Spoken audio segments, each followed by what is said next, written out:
नमस्कार जोहार, मैं याचना जायसवाल। आप देख रहे हैं न्यूज झारखंड। चलिए जानते हैं सुबह से लेकर शाम तक की झारखंड की तमाम बड़ी खबरों को। 26 जनवरी को रांची में सुबह 6 से रात 10 बजे तक भारी वाहनों की एंट्री नहीं, ट्रैफिक रूट में बदलाव।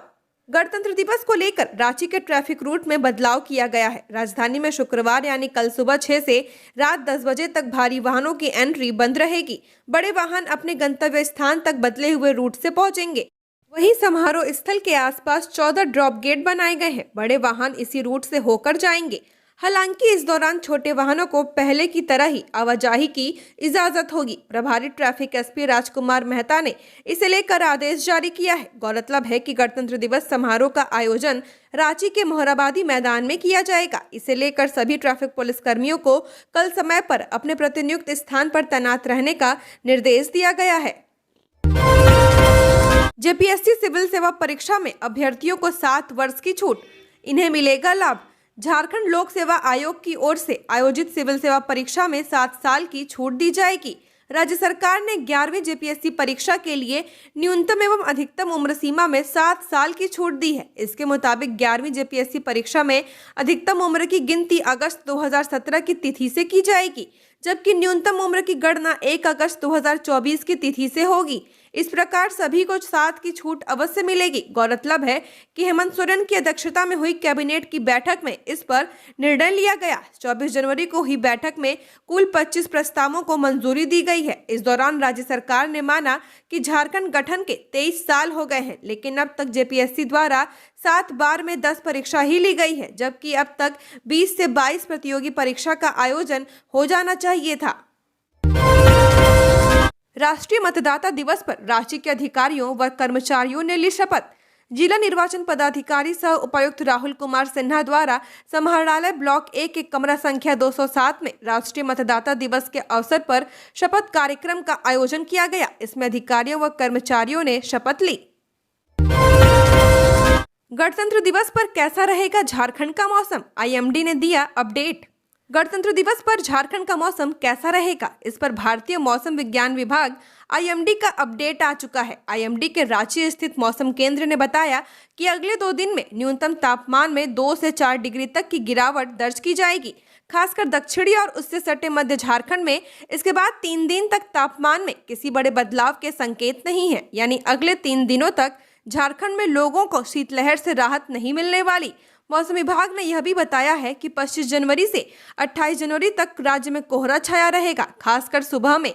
इसके बाद दिन में आसमान साफ हो जाएगा। मौसम शुष्क रहने का अनुमान लगाया गया है। मौसम वैज्ञानिक ने बताया कि झारखंड के दक्षिणी हिस्से यानी चाईबासा, जमशेदपुर, सिमडेगा और सरायकेला एवं इससे सटे कुछ जिलों में कहीं कहीं हल्की बारिश हुई है। इसकी वजह से प्रदेश में ठंड बढ़ गई है। मौसम केंद्र के प्रमुख अभिषेक आनंद ने बताया कि उत्तर प्रदेश के पश्चिम उत्तर भाग और उससे सटे इलाके में साइक्लोनिक सर्कुलेशन है। वहीं कर्नाटक और ओडिशा के साथ साथ विदर्भ और दक्षिणी छत्तीसगढ़ में भी साइक्लोन बना हुआ है। इसके असर से झारखंड में कई जगहों पर कोहरे की स्थिति बनी हुई है। झारखंड में सबसे ज्यादा 3 मिलीमीटर वर्षा पश्चिमी सिंहभूम के कुमारडुंगी में हुई है। वहीं सबसे ज्यादा तापमान पूर्वी सिंहभूम जिले के जमशेदपुर में रिकॉर्ड किया गया। यहाँ का अधिकतम तापमान 23.9 डिग्री सेंटीग्रेड रहा। तापमान बाबा नगरी देवघर का न्यूनतम तापमान 6.1 डिग्री रहा। 22 साल की स्टाफ पर दिल हार बैठा 44 साल का मैनेजर, अफेयर के बाद किया कत्ल। झारखंड के धनबाद में एक युवती की हत्या कर दी गई। हत्या की वजह प्रेम प्रसंग बताई जा रही है। मामला बैंक मोड़ थाना क्षेत्र का है, जहां के श्रीराम प्लाजा स्थित टाटा म्यूचुअल फंड कार्यालय में 23 फरवरी को निशा कुमारी नाम की युवती का संदिग्ध अवस्था में शव मिला था। युवती की हत्या चाकू घोंपकर कर दी गई थी। शव मिलने की सूचना पर पुलिस मौके पर पहुंची और शव को पोस्टमार्टम के लिए भेज दिया। युवती के पिता ने ब्रांच मैनेजर नीरज आनंद के खिलाफ बैंक मोड़ में हत्या का मामला दर्ज कराया था। हत्या की इस घटना के बाद ब्रांच मैनेजर फरार हो गया था। सीसीटीवी फुटेज में युवती के कार्यालय आने और ब्रांच मैनेजर के बाहर निकलने का वीडियो कैद हो गया था। पुलिस ने सरायढेला थाना क्षेत्र के ब्रांच मैनेजर को गिरफ्तार करने में सफलता हासिल की है। वहीं हत्या में प्रयुक्त चाकू को बरामद कर लिया है, साथ ही 2 मोबाइल को भी जब्त किया है। खबरों में आगे बढ़ने से पहले अगर आपने अभी तक इस चैनल को सब्सक्राइब नहीं किया है तो सब्सक्राइब कर लें, जिससे आपको झारखंड की हर छोटी बड़ी खबर के अपडेट मिलते रहे। तो चलिए बढ़ते हैं खबरों की ओर। झारखंड में 19 सड़क और 12 पुल बनेंगे। लोकसभा चुनाव से पहले करोड़ों की योजनाएं मंजूर। कैबिनेट ने केंद्र प्रायोजित प्रधानमंत्री ग्राम सड़क योजना के फेज 1, फेज 3 एवं अन्य एक योजना के तहत भारत सरकार द्वारा स्वीकृत पथों एवं पुलों में 19 पथों तथा 12 पुलों के निर्माण के लिए 166.1 करोड़ की योजना को पुनरीक्षित करते हुए 208.47 करोड़ रुपए की प्रशासनिक स्वीकृति दी है। कैबिनेट ने निर्णय लिया कि इस कारण से अतिरिक्त 42.37 करोड़ रुपए को राज्यांश मद से व्यय करने की स्वीकृति दी गई है। इसके साथ ही ग्रामीण कार्य विभाग के अधीन MIS कार्यों के लिए संविदा पर एक पद के सृजन का निर्णय लिया गया है। झारखंड का पहला प्रखंड कार्यालय जहां लहराएगा सबसे ऊंचा तिरंगा। जानिए यहां कैसी चल रही गणतंत्र दिवस की तैयारी। लोहानगरी जमशेदपुर में सबसे ऊंचा तिरंगा फहराया जाएगा। जी हां, जमशेदपुर के प्रखंड कार्यालय में सबसे ऊंचा तिरंगा झंडा फहराने की तैयारी की जा रही है। जमशेदपुर प्रखंड कार्यालय के प्रखंड विकास पदाधिकारी ने बताया कि पंचायत समिति सदस्य की पहल पर सबसे ऊंचा राष्ट्रीय ध्वज तिरंगा झंडा फहराने की योजना को धरातल पर उतारने का काम किया जा रहा है। जमशेदपुर के परसुडिया क्षेत्र में स्थित जमशेदपुर अंचल सह प्रखंड कार्यालय में इस साल गणतंत्र दिवस 26 जनवरी की सुबह सबसे ऊंचा तिरंगा फहराएंगे। गणतंत्र दिवस की तैयारी को लेकर युद्ध स्तर पर काम किया जा रहा है। अंचल सह प्रखंड कार्यालय भवन के मुख्य द्वार के सामने सबसे ऊंचा तिरंगा फहराने के लिए काम किया जा रहा है। बता दें कि झारखंड राज्य में पूर्वी सिंहभूम जिले का जमशेदपुर अंचल सह प्रखंड कार्यालय पहला दफ्तर होगा जहां सबसे ऊंचा तिरंगा फहराया जाएगा। अब तक रेलवे द्वारा चिन्हित प्रमुख रेलवे स्टेशन बाहर सबसे ज्यादा ऊंचा तिरंगा लहराया गया है। अगरबत्ती से जला मकान, लाखों की संपत्ति बर्बाद। पूजा करके छत पर धूप के लिए चले गए, नीचे लग गई आग। बोकारो जिले के IEL थाना क्षेत्र के साई नर्सिंग होम के निकट राम यादव के आवास में बुधवार को आग लग गई। उन्होंने आवास किराए पर दे रखी थी। आग के चपेट में आने से घर पर रखे पलंग, अलमीरा, लैपटॉप, पंखा, अलमीरा में रखे नगद राशि सहित अन्य लाखों रुपए का सामान जलकर खाक हो गया। जब यह घटना हुई उस समय मकान की किराएदार ड्यूटी पर थी और उसकी सास छत पर धूप सेक रही थी। घर के बगल के लोगों ने जब धुआं निकलते देखा तब फायर ब्रिगेड की गाड़ी को बुलाया और आग पर काबू पाया गया। Chanchal Kumari Bank of India Gomia branch में कर्मी हैं। पति राकेश रंजन बाहर काम करते हैं। चंचल कुमारी ने बताया कि बच्चे को स्कूल छोड़ने के बाद वह ऑफिस चली गई। घर में सास अकेली थी। नहाकर पूजा करने के बाद वह छत पर धूप में बैठ गई। अचानक जब घर के बगल के लोग धुआं देखकर शोर मचाएं तब उसकी सास को जानकारी हुई। घटना की जानकारी मिलते ही वो बैंक से आवास लौटी। तब तक फायर ब्रिगेड की गाड़ी पहुंच चुकी थी और आग बुझाने में लगी थी। संभावना जताई जा रही है कि अगरबत्ती से आग लगी होगी। जिस समय यह घटना घटी उसके पहले से ही बिजली नहीं थी। धनबाद में बेटे ने की पिता की हत्या, सिर पर कुल्हाड़ी से किया वार। मां के शोर मचाने पर जुटी भीड़ ने पकड़ा। धनबाद में एक बेटे ने अपने पिता की हत्या कर दी। हत्या कुल्हाड़ी से मारकर की गई है। घटना भूली ओपी क्षेत्र के पांडरपाला की है। 50 साल के मुजफ्फर की उसके बेटे जफर उर्फ बिट्टू ने कुल्हाड़ी से मारकर हत्या कर दी। घटना की सूचना मिलने के बाद पुलिस मौके पर पहुंची। जफर मानसिक रूप से बीमार बताया जा रहा है। हत्या किस वजह से हुई अभी इसकी जानकारी नहीं मिल सकी है। बताया जा रहा है कि आरोपी ने सिर पर हमला किया था। उसकी मां के शोर मचाने पर आसपास के लोग जुटे और युवक को पकड़ा। आरोपी ने कुल्हाड़ी नाले में फेंक दी थी जिसे बरामद कर लिया गया है। DSP law and order Arvind Kumar बिन्हा मौके पर पहुंचकर जांच पड़ताल की है। पुलिस ने आरोपी बेटे को गिरफ्तार कर लिया है। धनबाद के पांडरपाला स्थित मोती मैदान में घटना घटी है।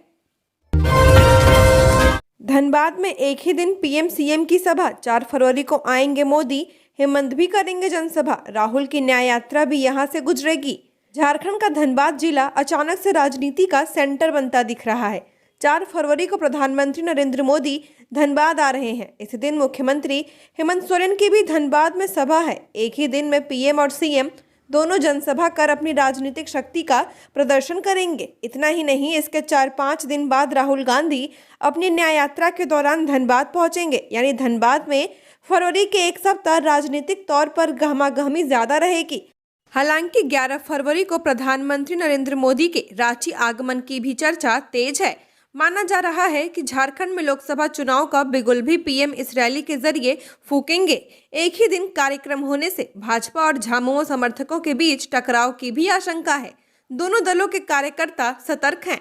धनबाद में प्रधानमंत्री बलियापुर हवाई अड्डा मैदान में और मुख्यमंत्री गोल्फ ग्राउंड में जनसभा को संबोधित करेंगे। बाद में कांग्रेस के पूर्व अध्यक्ष राहुल गांधी भी भारत जोड़ो न्याय यात्रा करते हुए धनबाद पहुंच रहे हैं। झारखंड की राजनीति में धनबाद का महत्व अचानक से बढ़ गया है। सभी प्रमुख कार्यक्रम अचानक इसी जगह हो रहे हैं। धनबाद में बन रहे इस राजनीतिक घमासान को लेकर पुलिस विभाग भी अलर्ट मोड पर है। भाजपा और झामुमो कार्यकर्ता और समर्थकों में टकराव की संभावना है। इसे लेकर प्रशासन अभी से अलर्ट मोड पर है। पलामू में फायरिंग मामले में 3 आरोपी अरेस्ट, हथियार भी बरामद। हुसैनाबाद के अमन चैन मोहल्ले में घर में घुसकर गोली मारकर घायल करने के मामले में पुलिस ने 3 अभियुक्त को अरेस्ट किया है। इसके साथ ही हथियार भी बरामद किया गया है। पलामू एसपी रिश्मा रमेशन ने बताया कि गौतम सिंह नामक जिस व्यक्ति को गोली मारी गई है, तीनों अभियुक्त उसके दोस्त हैं और एक दिन पहले शराब पीकर किसी मुद्दे पर आपस में झगड़ रहे थे। गणतंत्र दिवस पर झारखंड के 55 पुलिसकर्मियों को मिलेगा सम्मान, इस अवार्ड से नवाजे जाएंगे। गणतंत्र दिवस के अवसर पर झारखंड के 55 पुलिसकर्मियों को सम्मानित किया जाएगा। यह गृह मंत्रालय द्वारा जारी सूची के अनुसार 2 पुलिसकर्मियों को विशिष्ट सेवा के लिए राष्ट्रपति पुलिस पदक, 23 पुलिसकर्मियों को सराहनीय सेवा के लिए पुलिस पदक, 23 पुलिसकर्मियों को वीरता के लिए पुलिस पदक, 5 पुलिसकर्मियों को असाधारण आसूचना कुशलता पदक, 2 पुलिसकर्मियों को अनुसंधान में उत्कृष्टता के लिए केंद्रीय गृह मंत्री पदक दिए जाएंगे। झारखंड सीएम हेमंत सोरेन आज आएंगे दुमका, गणतंत्र दिवस पर करेंगे झंडोत्तोलन। झारखंड के मुख्यमंत्री हेमंत सोरेन गुरुवार को आज शाम हेलीकॉप्टर से दुमका पहुंचेंगे और यहां शुक्रवार को गणतंत्र दिवस के अवसर पर पुलिस लाइन परेड मैदान में आयोजित कार्यक्रम में शिरकत करेंगे। वे पुलिस लाइन परेड ग्राउंड में पूर्वाह्न 8:50 पर पहुंचेंगे और सलामी व परेड का निरीक्षण करने के बाद झंडोत्तोलन करेंगे। यहां परेड के बाद उनका भाषण होगा। वहीं झांकियां भी प्रदर्शित की जाएंगी और परेड व झांकियों में से सर्वश्रेष्ठ को पुरस्कृत किया जाएगा। मुख्यमंत्री पुलिस लाइन से 2:10 पर दुमका हवाई अड्डा के लिए प्रस्थान करेंगे और हेलीकॉप्टर से रांची वापस लौट जाएंगे। जमशेदपुर में अनियंत्रित बाइक पेड़ से टकराई, युवक की मौत। पोटका थाना क्षेत्र के हाता मुसाबनी मुख्य मार्ग पर बड़ा सिगदी गांव के पास बुधवार दोपहर को अनियंत्रित बाइक पेड़ से टकरा गई, जिससे बाइक चालक युवक की मौत हो गई, जबकि पीछे बैठा युवक घायल हो गया। मृतक का नाम दिकू भूमिज 21 वर्षीय है, जो सोहदा पंचायत के रांगा मटिया का रहने वाला है, जबकि घायल युवक राजेंद्र मांझी भी रांगा मटिया का ही है। जानकारी के अनुसार रंगामटिया के दीकू व राजेंद्र एक ही बाइक पर सवार होकर पोटका से अपने घर की ओर लौट रहे थे। इसी दौरान बड़ा सिगदी के पास बाइक को कंट्रोल नहीं कर पाए। सूचना मिलते ही पोटका पुलिस घटनास्थल पर पहुंची व दोनों को लेकर पोटका सीएचसी पहुंची, जहां चिकित्सकों ने दीकू को मृत घोषित कर दिया, जबकि राजेंद्र मांझी को प्राथमिक उपचार के बाद घर भेज दिया। चिकित्सकों के अनुसार दीकू के शरीर पर कहीं चोट के निशान नहीं है। सिर पर हेलमेट नहीं पहनने के कारण अंदरूनी चोट की वजह से उसकी मौत हो गई। पोटका पुलिस ने शव को पोस्टमार्टम के लिए जमशेदपुर भेज दिया है। पत्नी वर्किंग हो फिर भी बच्चे का भरण पोषण के लिए पिता को देना होगा खर्च, झारखंड हाई कोर्ट ने एक मामले में सुनवाई करते हुए कहा कि अपने आदेश में स्पष्ट रूप से कहा है कि भले ही पत्नी नौकरी करती हो और पैसा कमाती हो, फिर भी पिता अपने बेटे के भरण पोषण के लिए जवाबदेह है। दरअसल रांची के रहने वाले एक पति पत्नी का तलाक का मामला फैमिली कोर्ट में चल रहा था, जिसमें कोर्ट ने यह आदेश दिया था कि पति अपने 2 बच्चे को प्रति महीने 5-5 हजार रुपए गुजारा भत्ता देगा। इस आदेश के खिलाफ पति रघुवर सिंह ने हाईकोर्ट में रिवीजन याचिका दाखिल की थी। रिवीजन याचिका पर झारखंड हाई कोर्ट के न्यायाधीश जस्टिस सुभाष चंद्र की कोर्ट में सुनवाई हुई। इस दौरान पति की ओर से अदालत में यह तर्क दिया गया कि फैमिली कोर्ट ने बच्चों के लिए जो गुजारा भत्ता देने का आदेश दिया है, जो सही नहीं है, क्योंकि उसकी पत्नी निभा सिंह नौकरी करती है और पैसा कमाती है। वहीं पत्नी की ओर से बहस करते हुए उनके अधिवक्ता ने यह कहा कि जब से उसने अपने पति के खिलाफ दहेज उत्पीड़न की शिकायत दर्ज कराई है, तब से वह बच्चों के भरण पोषण में लापरवाही कर रहा है। 22 जनवरी से लापता युवक का 4 दिन बाद भी सुराग नहीं, अनहोनी की आशंका से डरा परिवार। कोडरमा की तिलैया थाना क्षेत्र के इंद्रवा बस्ती वार्ड नंबर 4 निवासी चंदन कुमार 22 जनवरी से लापता हैं। 35 वर्षीय चंदन को आखिरी बार उसके पिता ने दोपहर 12 से 12:30 बजे के बीच टाटा मोटर्स सर्विस सेंटर के पास देखा था। चंदन अपनी अपाचे बाइक से दोपहर का खाना खाने के लिए घर जाने को निकला था, लेकिन पहुंचा ही नहीं। पिता रविंद्र प्रसाद यादव ने तिलैया थाना में लिखित आवेदन देकर बेटे को ढूंढने की गुहार लगाई है। घटना को 4 दिन बीत गए, लेकिन पुलिस चंदन का कोई सुराग नहीं ढूंढ पाई है। अनहोनी की आशंका से परिजन घबराए हुए हैं। गणतंत्र दिवस पर मंत्री हफीजुल हसन देवघर में फहराएंगे तिरंगा। केकेएन स्टेडियम में होगा मुख्य समारोह। 26 जनवरी को गणतंत्र दिवस का मुख्य समारोह देवघर में केकेएन स्टेडियम में आयोजित किया जाएगा। इस अवसर पर झारखंड के अल्पसंख्यक कल्याण सह पर्यटन एवं खेलकूद मंत्री हफीजुल हसन राष्ट्रध्वज फहराएंगे। स्टेडियम में समारोह की तैयारी को अंतिम रूप दिया जा रहा है। शहर के प्रमुख चौक चौराहे, महापुरुषों की प्रतिमा स्थल, समाहरणालय आदि को रंग बिरंगी रोशनी से सजाया जा रहा है। इस परेड में विभिन्न विभागों की झांकी भी निकाली जाएगी। इसके अलावा स्कूली बच्चों के कार्यक्रम भी होंगे। झारखंड में बनेगी वर्ल्ड क्लास यूनिवर्सिटी। 5,000 करोड़ के प्रोजेक्ट का सीएम सोरेन ने किया शिलान्यास। मुख्यमंत्री हेमंत सोरेन ने कहा कि अजीम प्रेमजी फाउंडेशन एक विश्वसनीय संस्थान है। फाउंडेशन इटकी में 5,000 करोड़ की विश्व स्तरीय परियोजना के अंतर्गत अजीम प्रेमजी यूनिवर्सिटी 500 बेड का अस्पताल, मेडिकल कॉलेज, सामाजिक क्षेत्र को लेकर शिक्षा और स्कूल का निर्माण करेगी। इस विश्व स्तरीय परियोजना की रोशनी देश के कोने कोने में फैलेगी और झारखंड के सर्वांगीण विकास में मदद मिलेगी। मुख्यमंत्री ने उक्त बातें बुधवार को टीबी सैनिटोरियम मैदान इटकी में Azim Premji university, medical college और स्कूल निर्माण का शुभारंभ कार्यक्रम को संबोधित करते हुए कहा। उन्होंने कहा कि आने वाले समय में इटकी का देश में अलग पहचान होगा। वर्ष 2026 तक अजीम प्रेमजी विश्वविद्यालय एवं स्कूल में पठन पाठन का काम शुरू हो जाएगा। इंडिया गठबंधन को लगा बड़ा झटका। ममता अकेले लड़ेंगी लोकसभा चुनाव। पश्चिम बंगाल के मुख्यमंत्री ममता बनर्जी ने कल बुधवार को आगामी लोकसभा चुनाव राज्य में अकेले लड़ने की घोषणा की है। तृणमूल कांग्रेस की तरफ से की गई यह घोषणा इंडिया गठबंधन को बड़ा झटका लग सकता है। संभावना जताई जा रही है कि सीट बंटवारे पर कांग्रेस और टीएमसी में यह टकराव देखने को मिला है। हालांकि झारखंड के नेताओं की बात करें तो उनका कहना है कि आगे चलकर सब कुछ ठीक हो जाएगा। यह प्रारंभिक बातें हैं। जितने भी विरोधी ताकतें हैं सब परास्त होंगी और इंडिया गठबंधन जीतेगा। गिरिडीह में सांप्रदायिक एकता का मिसाल बाबा का दरबार। समाधि स्थल पर चादरपोशी को लेकर श्रद्धालुओं की उमड़ी भीड़। गिरिडीह जिला अंतर्गत जमुआ प्रखंड के लंगटा बाबा समाधि स्थल पर गुरुवार को पौष पूर्णिमा के मौके पर आयोजित मेला में बाबा के दरबार में चादरपोशी के लिए श्रद्धालुओं की भीड़ उमड़ पड़ी। अहले सुबह 3 बजे पहली चादरपोशी जमुआ थानेदार विपिन कुमार, प्रशिक्षु डीएसपी नीलम कुजूर के द्वारा चादर चढ़ाकर मेले की शुरुआत की गई, जिसके बाद भक्तों के द्वारा चादरपोशी की सिलसिला जारी रखी गई। वहीं विधि व्यवस्था बनाए रखने के लिए Khorim Mahua SDM Manoj Kumar, SDPO Mukesh Mahto, Jamua BDO Kamalendra Kumar Sinha, अंचलाधिकारी संजय पांडे, इंस्पेक्टर प्रमोद कुमार सिंह एवं थाना प्रभारी कुमार लगे हुए हैं। बता दें कि यहाँ हिंदू मुस्लिम समेत अन्य धर्म के लोग भी चादरपोशी करने के लिए बाबा के दरबार आते हैं। बताया जाता है कि वर्ष 1870 के शीतकालीन में नागा साधुओं का एक जत्था खरगडीहा पहुंचा था। खरगडीहा आए सभी नागा साधु चले गए, पर नंग धड़ंग अधेड़ साधु खरगडीहा स्थित थाना के बरामदे में रुक गए और वे लंगटा बाबा के नाम से प्रसिद्ध हुए। यहाँ 40 वर्षों तक रहने के बाद पौष पूर्णिमा के दिन 10 जनवरी 1990 को समाधि ली। बताया जाता है कि इन 40 वर्षों में बाबा के चमत्कारिक कारनामों से श्रद्धालुओं की लंबी कतारें लगने लगी। इनके चाहने वाले भक्त बाबा के आशीर्वाद से कष्ट मुक्त हो गए। बताया जाता है कि बाबा के अनन्य हिंदू और मुस्लिम भक्त थे। टाटा मोटर्स के 22 कर्मचारियों को स्थायीकरण का तोहफा। 900 कर्मचारी होंगे स्थायी। जमशेदपुर के टाटा मोटर्स प्लांट के 22 कर्मचारियों को गुरुवार को स्थायीकरण का तोहफा मिला। 900 कर्मचारी स्थायी होंगे। श्रमायुक्त कार्यालय रांची में 22 कर्मचारियों के स्थायीकरण और वार्ड रजिस्ट्रेशन जारी रखने पर टाटा मोटर्स प्रबंधन और टाटा मोटर्स वर्कर्स यूनियन के बीच ऐतिहासिक त्रिपक्षीय समझौते पर हस्ताक्षर हुआ। झारखंड की और खबरों के लिए बने रहिए हमारे साथ। हमारे चैनल न्यूज झारखंड पर चैनल को सब्सक्राइब करें, साथ बेल आइकन को प्रेस करें। नमस्कार।